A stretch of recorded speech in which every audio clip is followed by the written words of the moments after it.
Bienvenidos y bienvenidas a una edición más de Temas y Debates. Les saluda Ricardo Sosa.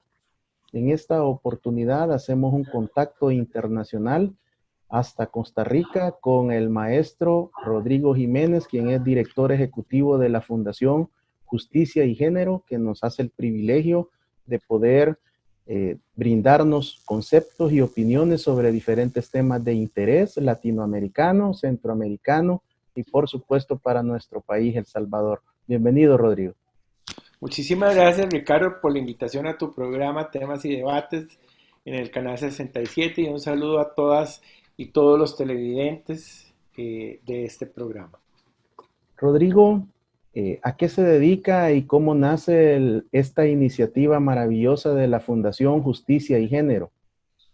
Bueno, yo soy abogado y empezamos trabajando en un programa de Naciones Unidas que se llamaba Mujer, Justicia y Género del Instituto Latinoamericano de Naciones Unidas para la Prevención del Delito y Tratamiento del Delincuente.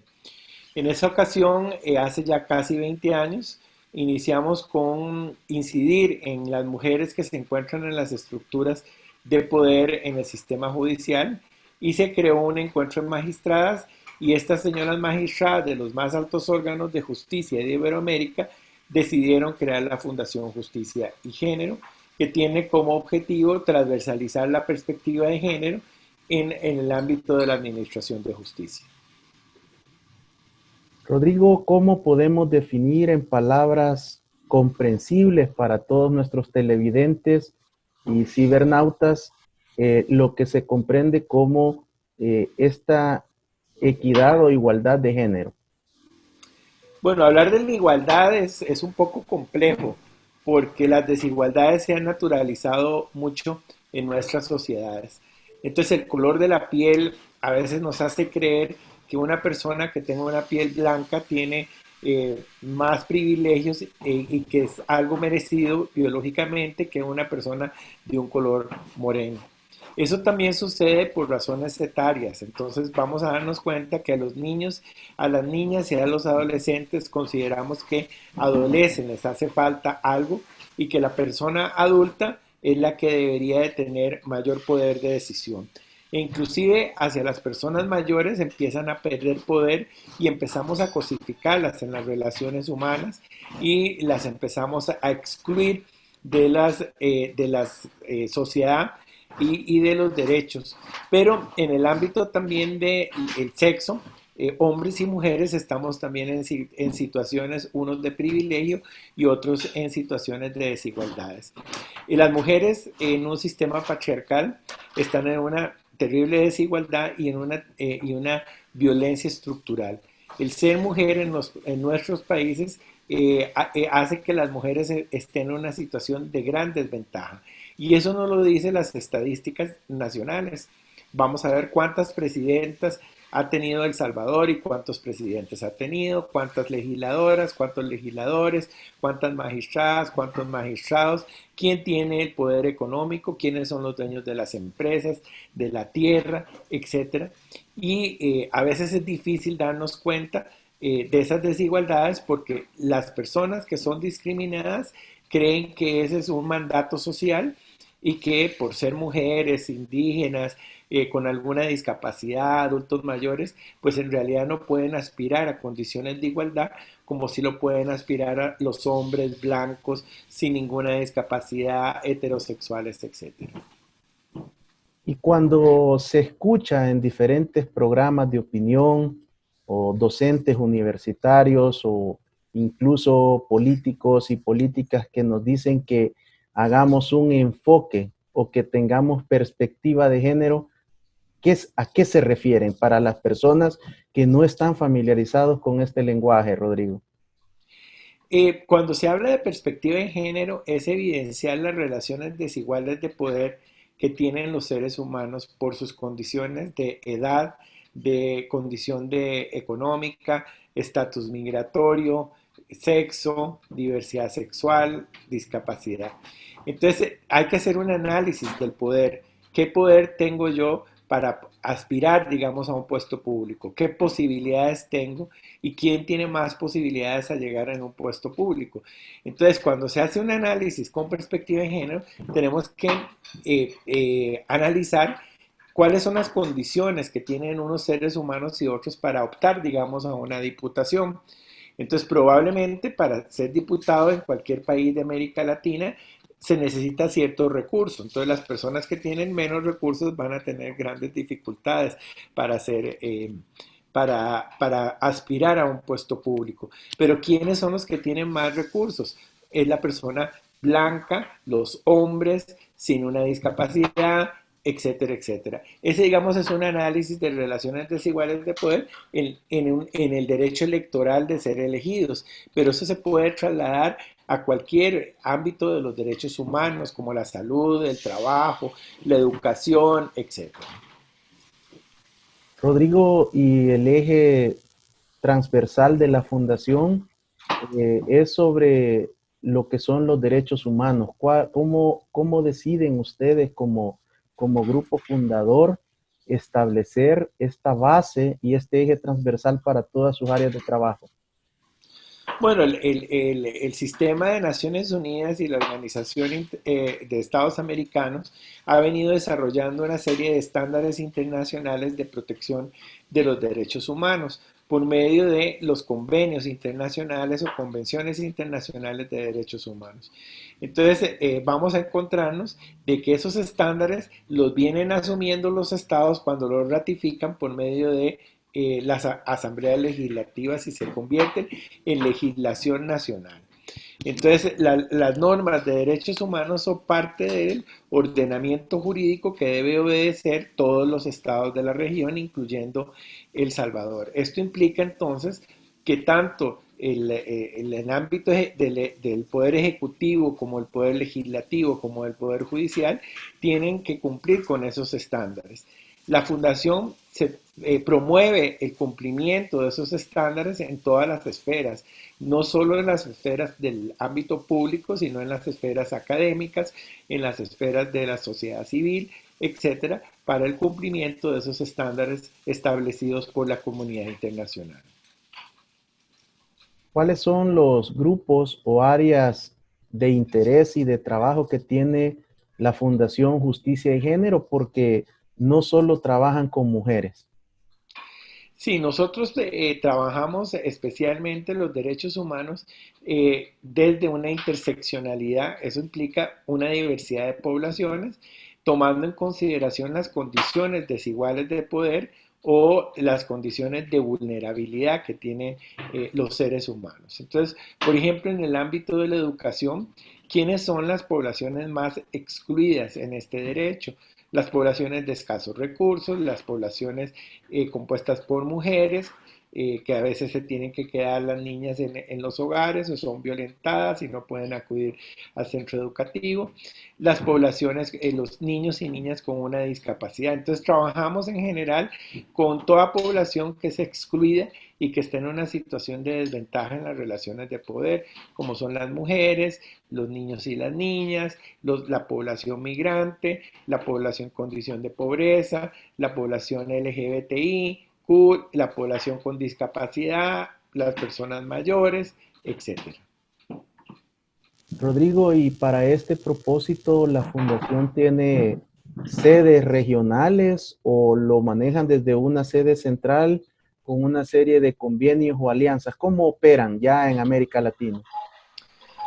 Bueno, en realidad en América Latina tenemos la sede central que se encuentra en San José y tenemos filiales. Tenemos una filial en el Cono Sur abierta que atiende Uruguay, Paraguay, Argentina y Chile. Estamos abriendo una oficina en San Salvador también y en México. Son los países donde estamos queriendo abrir este tema. Estábamos pensando también en la región andina y hemos hecho algunos esfuerzos para abrirla en Bolivia. Entonces trabajamos mucho con las filiales, pero también trabajamos en redes. Entonces, por ejemplo, en El Salvador trabajamos con una red de organizaciones gubernamentales y de organizaciones no gubernamentales, donde hacemos alianzas y sinergias para promover las acciones que realizamos. De hecho, en estas organizaciones ustedes han venido desarrollando un extraordinario trabajo con mucha presencia de trabajo académico, asesorando, brindando consultoría a diferentes órganos del Estado e instituciones, y se ha logrado avanzar en la formulación de leyes, de reglamentos y de políticas también institucionales. Incluso mucho sector privado ha podido imitar estas buenas prácticas a través de la política y el trabajo estratégico de la Fundación. Eh, en el tema de violencia contra la mujer, ¿cuál fue el papel que ustedes desarrollaron, Rodrigo, para poder contar con esta ley de especial de violencia contra la mujer, que ha sido un modelo, un referente que ahora es conocido como LEIV en América Latina y en otras latitudes?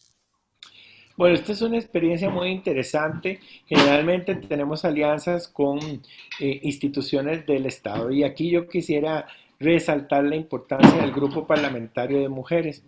El Grupo Parlamentario de Mujeres es una institución que en el momento que fue creado era único en América Latina, y que luego fue tomado como ejemplo, como modelo en otros países, como es Costa Rica, donde actualmente se tiene un grupo parlamentario de mujeres. Este grupo parlamentario de mujeres es una alianza de mujeres por los derechos humanos de las mujeres en el Parlamento. En esta ocasión empezamos a trabajar con el Grupo Parlamentario de Mujeres, y en este caso lo que hicimos fue elaborar un curso sobre derechos humanos y legislación, en la cual participaban legisladoras de los diferentes partidos y asesoras y asesores de estas legisladoras. La metodología que utilizamos para establecer o facilitar la aprobación de la Ley Especial Integral para una vida libre de violencia contra las mujeres fue simular que estábamos en un parlamento y que estábamos creando leyes, solo que no se estructuraba. Se crearon grupos parlamentarios, pero no eran los grupos tradicionales, sino que diputadas de los diversos partidos, tanto de izquierda como de derecha, se unieron en diferentes partidos ficticios y fueron desarrollando diferentes capítulos de la ley. Una vez que fue presentada y se graduaron en el curso, fue uno de los borradores que se tomaron en cuenta para que las diputadas, como grupo de mujeres, presentaran al plenario de la Asamblea Legislativa de El Salvador. Y ahí ha sido clave el liderazgo de la maestra Araceli Bayona, quien es una aliada estratégica de la Fundación y que ha permitido y ha facilitado el trabajo con este grupo parlamentario de mujeres y otras estructuras al interior de la Asamblea Legislativa. De igual manera, Rodrigo, han tenido una relación muy estrecha con la Fiscalía General de la República, con la Escuela de Capacitación Fiscal, que ha sido también uno de los logros que han ustedes adquirido en todos estos años para poder ilustrar y poder llevar esta visión, este objetivo de ustedes como fundación, y hacer que la equidad y la justicia se haga presente en nuestro país a nivel de toda esfera. Definitivamente las alianzas con mujeres con poder, conscientes y sensibilizadas en el tema de los derechos humanos en El Salvador son las que han sido el motor de estos cambios. Nosotros simplemente hemos sido facilitadoras y facilitadores de estos procesos. Pero si no se hubiera contado con una Anita Calderón de Huitrago, con una Marina de Avilés, con una Mirna Perla, con doña Marina de Troitiño, con tantas magistradas como también mujeres que han estado en la fiscalía, en los diferentes puestos, o en la Asamblea Legislativa, como bien lo menciona Araceli Bautista Bayona, las señoras diputadas que también han sido fundamentales en todo este avance. Recuerden que estos avances son de las mujeres y de los hombres de El Salvador que han asumido responsabilidades en el cumplimiento de los derechos humanos y han sido en las diferentes instituciones del sector justicia, porque también la Procuraduría General de la República ha hecho esfuerzos muy importantes en la promoción de los derechos humanos. También podemos hablar del Instituto Salvadoreño de la Mujer, el Instituto Salvadoreño de la Niñez, o sea, ha habido todo un movimiento de mujeres y hombres que han querido y o han estado buscando el beneficio de la población salvadoreña y especialmente el beneficio de las mujeres y de esta población en situación de vulnerabilidad. ¿Cómo ha sido el papel de los hombres, Rodrigo? Creemos nosotros en El Salvador que ya hemos avanzado gracias a la capacitación, el adiestramiento, la sensibilización que ustedes nos han ayudado y ya existimos un pequeño remanente de hombres que estamos sensibilizados en llevar este mensaje de liberación, de esperanza y de que debemos de cambiar esos patrones con los cuales fuimos formados o educados en el proceso de socialización, privilegiando estas conductas de poder y machismo.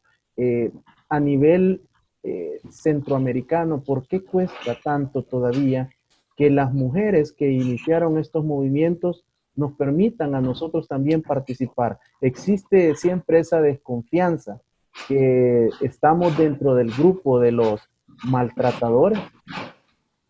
Y definitivamente la necesidad de que los hombres nos involucremos en estos temas de la igualdad y de la deconstrucción de un sistema patriarcal es fundamental.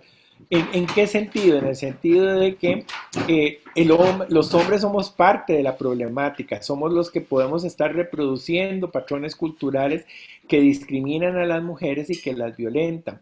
Pero también tenemos que hacer conciencia que los hombres somos también víctimas de un sistema patriarcal que en muchos casos nos ponen en situaciones de alto riesgo o nos ponen violentando el ordenamiento jurídico.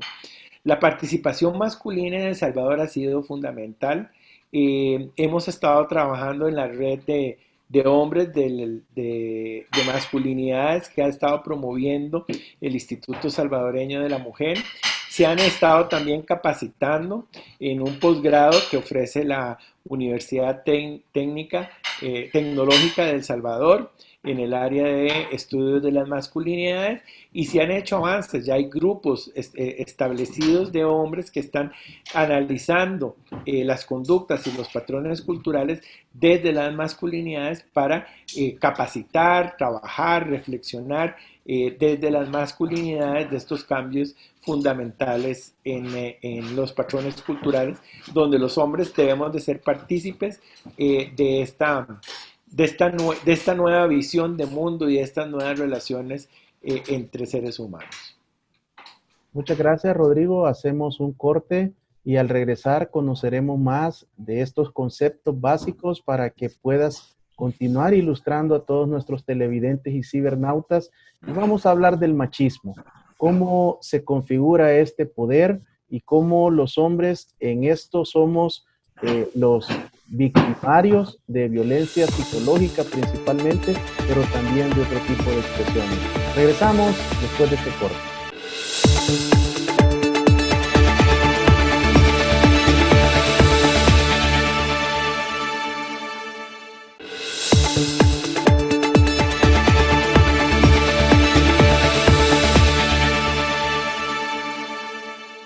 Gracias por continuar con Temas y Debates, programa que llega a usted a través de Canal 67, el canal de las estrellas en El Salvador, de lunes a viernes de 7 a 8 de la noche.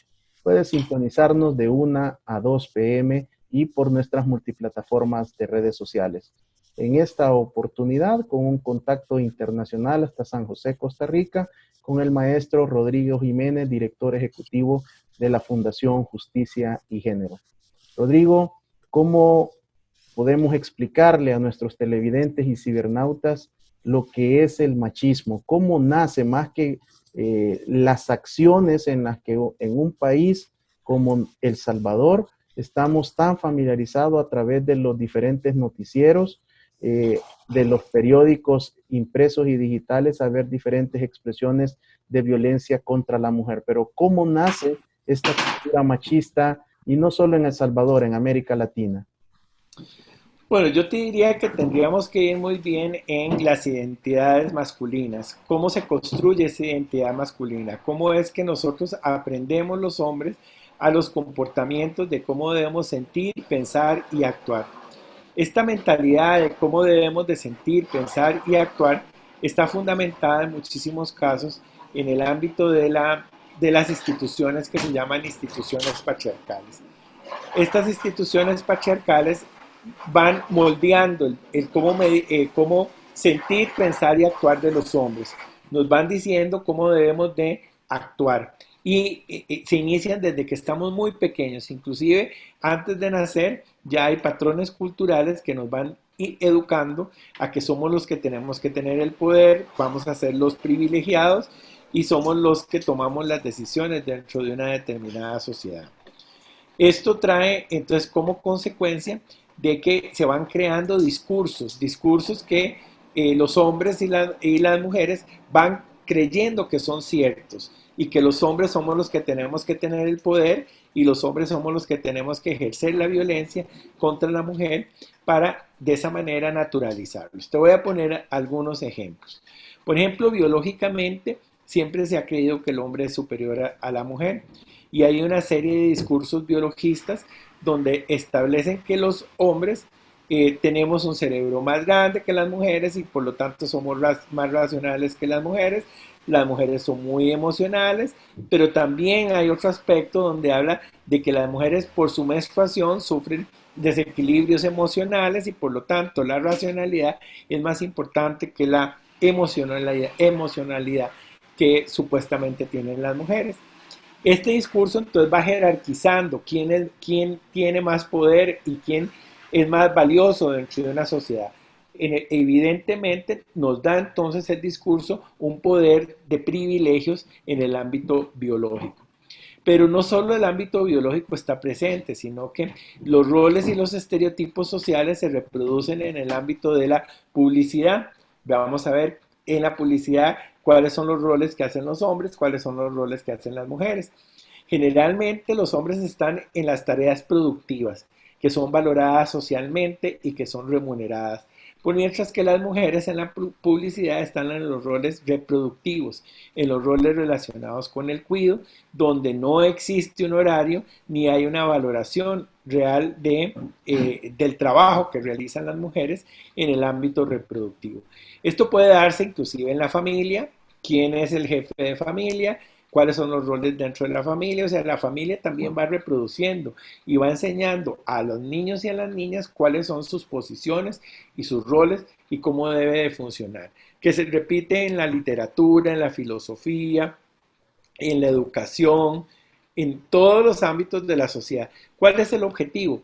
Que los hombres creamos que somos privilegiados y que tenemos el poder y que las mujeres realmente están sumisas a nuestro poder, nuestro control y nuestra violencia. Pero lo maquiavélico de esta situación es que las mujeres en muchos casos creen que es cierta esta situación. Entonces empieza a naturalizar las conductas de violencia contra las mujeres basadas en esta naturalización. Lo grave es que esta naturalización se reproduce según el color de la piel, según la edad, según la discapacidad, la diversidad sexual. Utilizan los mismos mecanismos sociales para determinar quién vale más en una sociedad y quiénes son los que valen menos en una determinada sociedad. Y es reproducida también por las mujeres. Hombres y mujeres lo reproducimos. Y en el ámbito de las mujeres no podemos decir que todas las mujeres están en una condición de igualdad, sino que no es lo mismo una mujer con una condición económica alta a una mujer en una condición de pobreza. No es lo mismo una mujer adolescente a una mujer adulta o una mujer adulta mayor, sino que todas estas condiciones se reproducen una discriminación y una violencia por razones etarias, de diversidad sexual, de discapacidad, de sexo, etcétera. Habemos hombres que nos hemos quedado solo con mujeres. Esto nos excluye de una formación machista en el proceso de socialización o única y exclusivamente tenemos que imitar ese patrón de la figura paterna, del abuelo, del papá, del tío. Mira, es más complicado de lo que creemos, porque al decirte que hay mujeres que reproducen el sistema, no necesariamente el aprendizaje del patrón cultural se adquirió de un hombre. Puede ser que se haya adquirido de una mujer que está socializada en un sistema patriarcal. Entonces, las mujeres pueden promover estos patrones culturales. Entonces, es muy interesante porque hay familias donde están jefeadas por mujeres, pero cuando se les pregunta a la mujer que quién es el jefe de familia, ellas no se consideran jefas, sino el hermano que vive en tal lado, el papá que vive en otro lado, etcétera, son los jefes de familia. Porque en la psiquis del patriarcado, una mujer no puede ser la jefa de familia. Y eso se transmite en los patrones culturales para sus niños y niñas. Cuando la mujer naturaliza o replica estos modelos como decirle a sus hijos o a sus nietos que determinada conducta es porque el hombre así es o porque o le anima a que no entre en conflicto ya cuando su hija tiene su propia familia.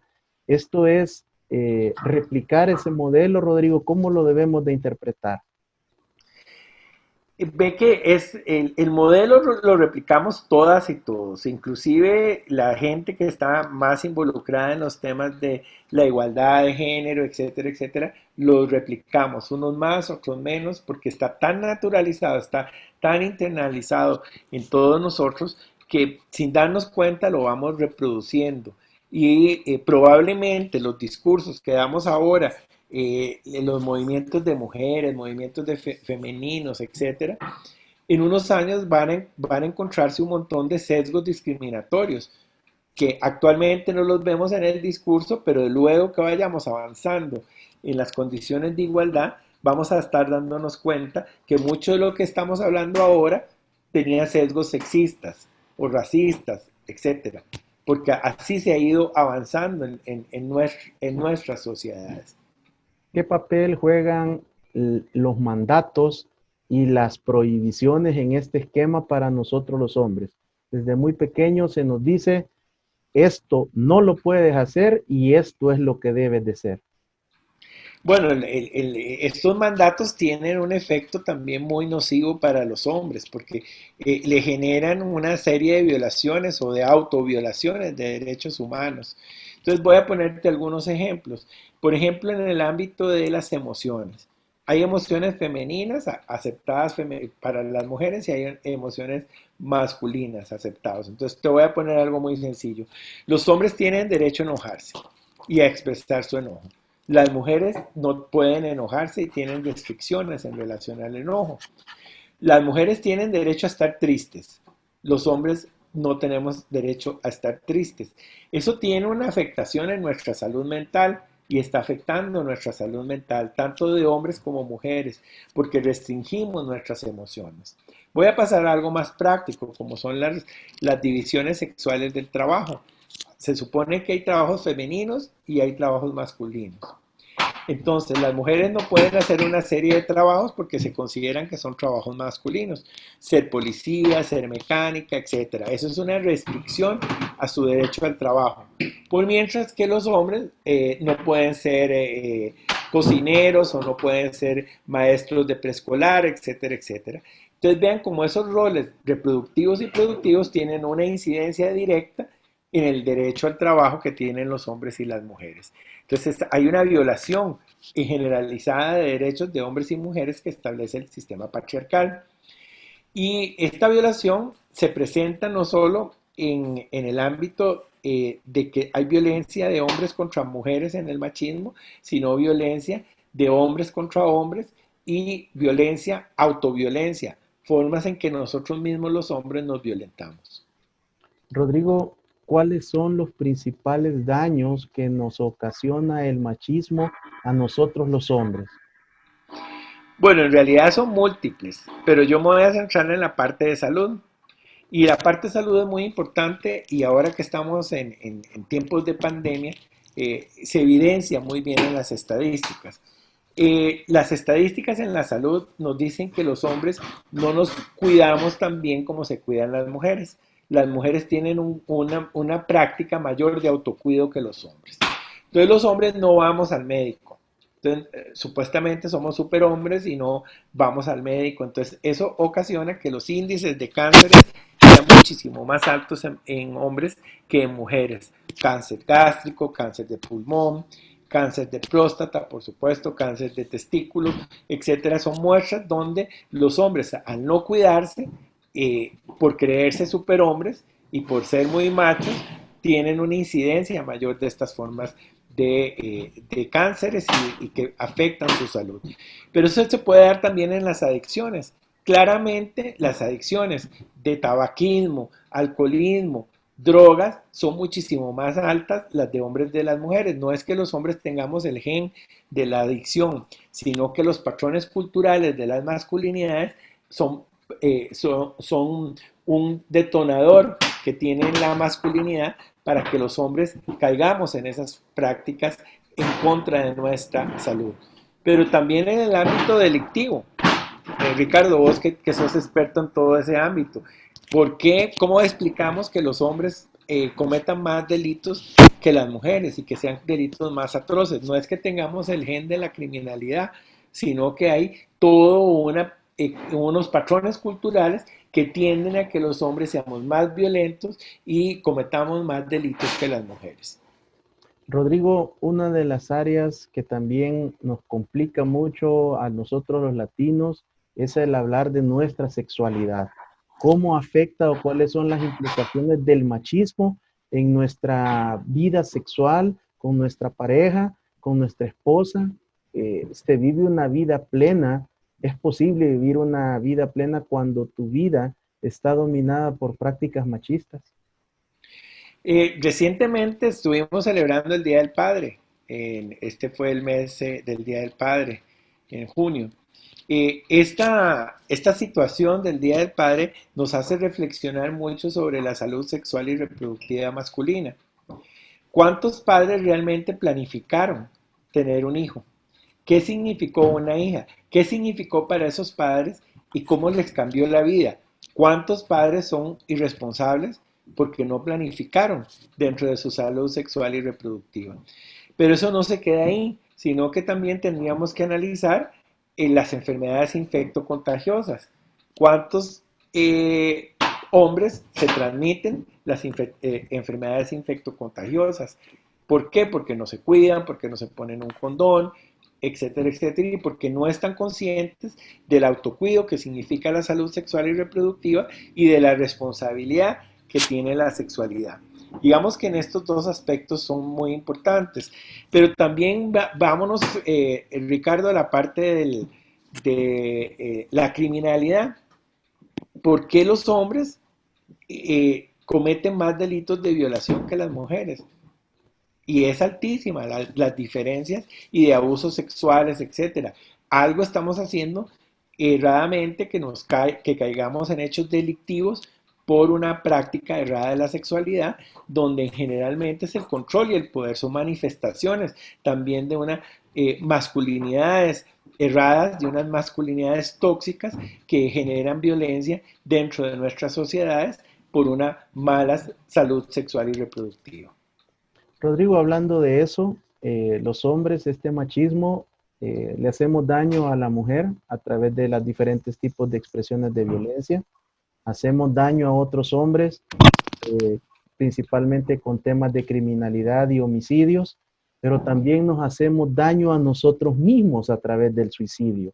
En El Salvador, entre 475 y 500 personas se suicidan anualmente en nuestro país, siendo muchos de ellos hombres que toman esta decisión y usualmente la Policía Nacional Civil, la Fiscalía General de la República, el Instituto de Medicina Legal encuentran en la escena del suicida una serie de elementos que están relacionados a aspectos que el periodismo, la prensa, dice como pasionales. Se encuentran cartas, se encuentran situaciones, papeles donde se despide el hombre haciendo ver que se mata porque ya no podía mantener una relación sentimental con su pareja. ¿Cómo opera el machismo? Porque parecería contrario que un macho tome la decisión de suicidarse. Bueno, hay varios factores que son muy importantes de analizar en esto que estás planteando, Ricardo. Yo diría que lo primero es una mental, una mala salud mental masculina. El hecho de que no podamos expresar emociones, que restringamos tanto nuestros sentires como seres humanos, nos hacen acumular una serie de frustraciones, de miedos, de ansiedades, etcétera, que están definitivamente mal canalizadas. El otro aspecto es que el hecho de creernos privilegiados en nuestras relaciones de pareja y en nuestras relaciones de poder, cosificamos, el patriarcado cosifica mucho a nuestras parejas, las vemos como cosas, las vemos como objetos, y al verla como objeto es que se generan muchos los femicidios o feminicidios que se dan en nuestros países, pero también genera mucha frustración de que yo, un super macho patriarcal, etcétera, etcétera, y esta mujer me haya abandonado, no le veo otra salida que el suicidio.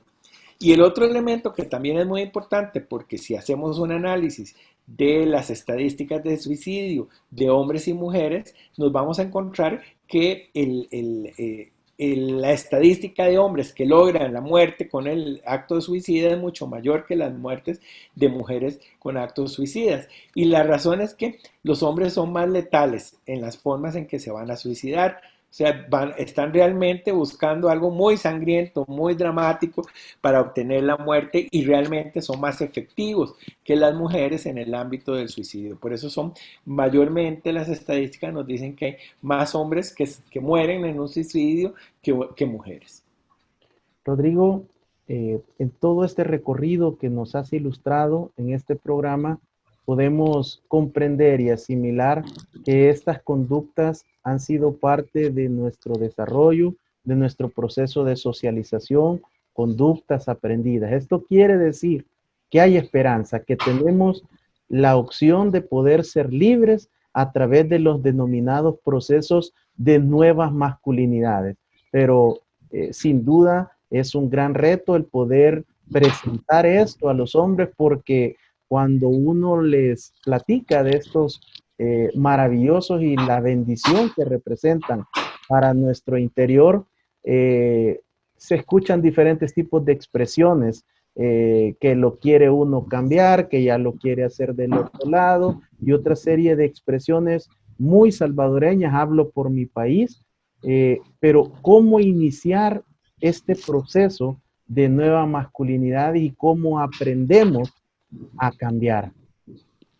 Pues yo te diría que la estrategia es ingresar en la reflexión con los hombres del costo que tiene la masculinidad patriarcal.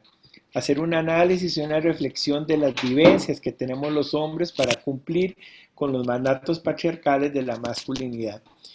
Cuando los hombres empiecen a reflexionar y empiecen a visibilizar el costo que ha tenido en sus vidas, porque tiene diversidad de costos en la salud, en las emociones, en las relaciones de pareja, en las relaciones con los hijos, en la sexualidad, etcétera, y empiecen a reflexionar sobre estos costos, es probable que empiecen a cambiar.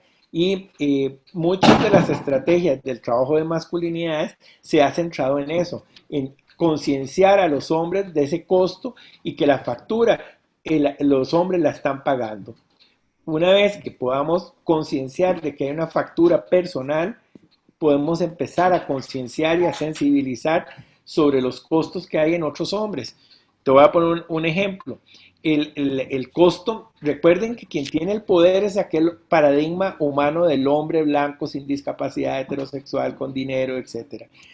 Entonces la desconstrucción de los patrones masculinos también se debe iniciar con estos hombres que no cumplen con estos requisitos y que han sido violentados por el patriarcado por ejercer masculinidades que no son las masculinidades privilegiadas por el patriarcado. Entonces, de esa manera también los hombres que no cumplen con esto empiezan a cuestionarse y son más fáciles que sean aliados en esta deconstrucción.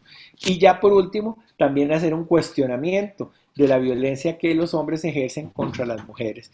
Pero si no entras en la parte personal, en la parte de lo que te está afectando, es más difícil, porque la empatía hacia otras poblaciones, a otra población, es más difícil de lograrla cuando vos logras tu propia empatía, cuando vos analizas tu vida personal. No quiere decir que no se pueda, pero es más difícil. Si empezás a tocarle y a reflexionar sobre los aspectos que lo afectan directamente a los hombres, es más fácil construir estas masculinidades respetuosas de derechos humanos. Tomo la decisión, estoy consciente que estoy haciendo daño y que me estoy haciendo daño. El segundo paso es buscar la ayuda. ¿Cuánto tiempo toma un curso, un seguimiento, un acompañamiento básico para poder brindarle las primeras herramientas de cambio y de construcción a este hombre? Bueno, en realidad yo no te podría decir cuánto dura ni cuál es el tipo de tratamiento, etcétera, porque cada historia de vida de los hombres va a generar que sea o muy fácil o muchísimo más complicado. Hay hombres que no van a cambiar sus patrones culturales y que no van a modificar sus conductas privilegiadas y violentas. Hay hombres que les va a ser muy sencillo, pero es dentro de su contexto de vida, dentro de su historia de vida, donde se va a facilitar estos cambios. Yo diría que lo más importante es la concienciación, la sensibilización, y uno de los aspectos que genera también mucho el cambio es poder que los hombres vean a sus seres queridos en estas situaciones de violencia, que el patriarcado violenta a todas las mujeres. También está violentando a las esposas, a las hijas, a las madres, etcétera, que han sido víctimas del patriarcado, pero que también los abuelos, los hermanos, los tíos, etcétera, son violentados porque o no tienen condición económica, o tienen una discapacidad, o son de la diversidad sexual.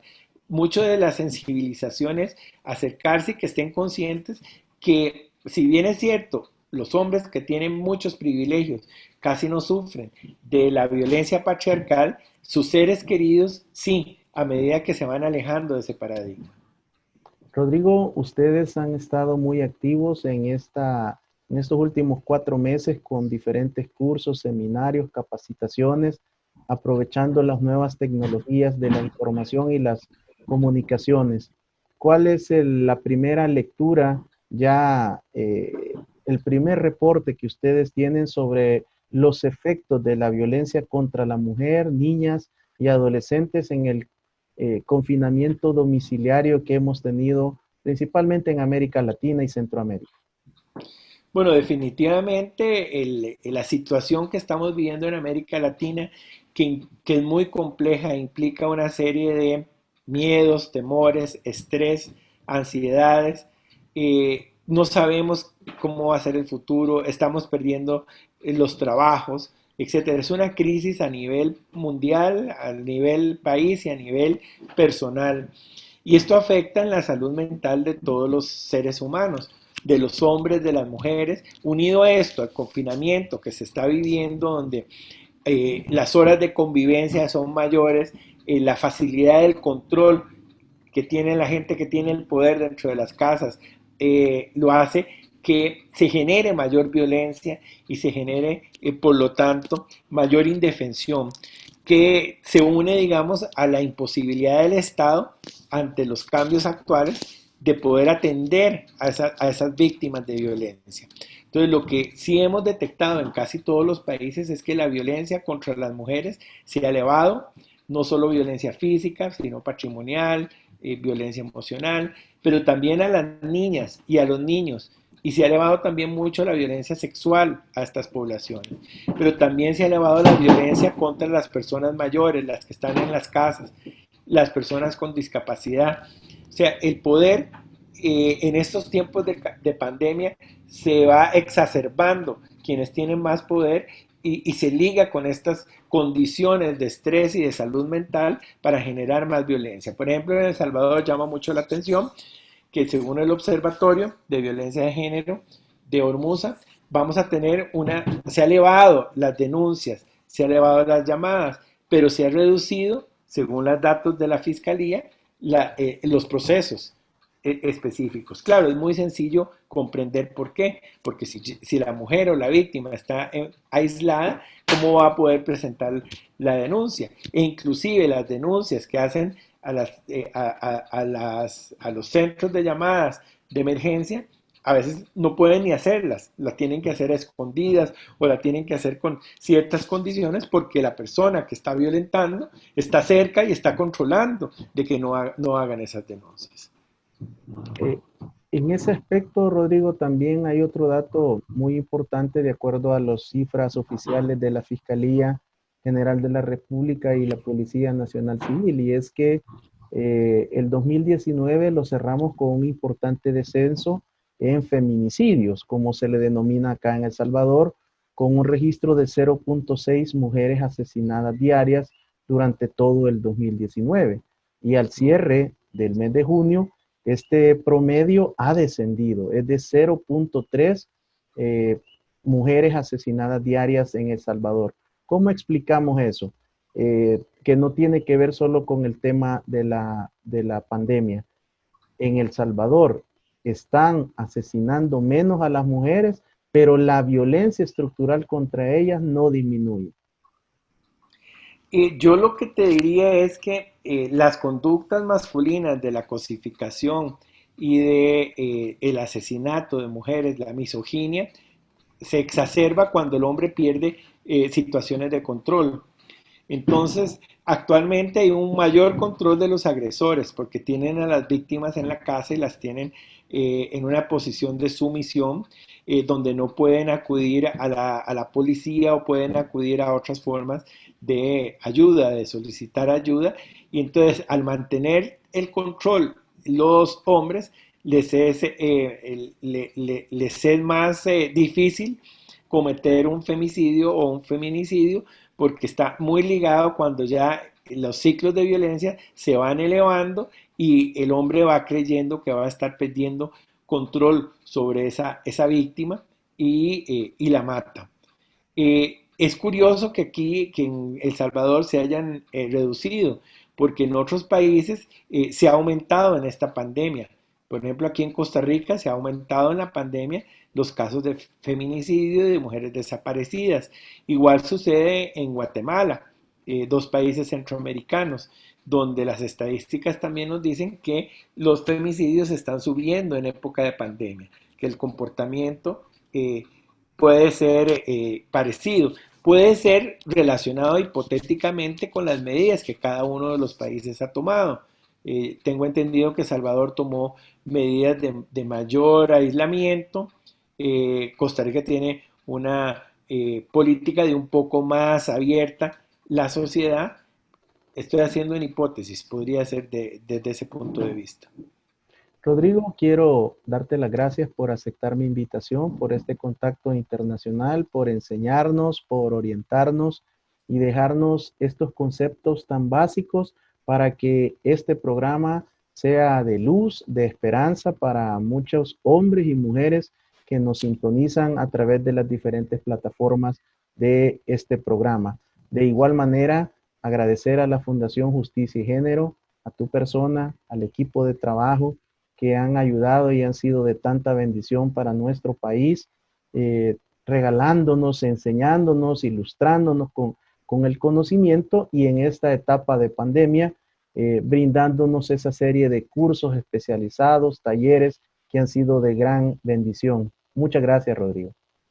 Muchísimas gracias a vos y a todos los televidentes que nos ven en el programa Temas y Debates y que pasen un buen día.